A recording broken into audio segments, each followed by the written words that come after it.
आज हम आप लोगों को सम संख्याओं के योग के बारे में सूत्र बताने वाले हैं। इनका सूत्र n + 2/4 होता है। और इस पे हम आप लोगों को मान बिठा के दिखाते हैं। मान लीजिए हम 1, 2 + 7 + 6 + 14 तक लेते हैं। तब इसमें सूत्र बैठाएंगे तो n का मान 14 है, तो 14 गुने n का मान 14 +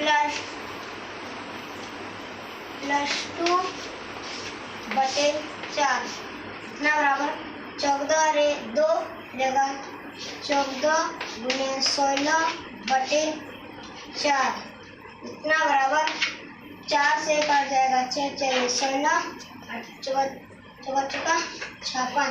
इसका आंसर 56 होगा।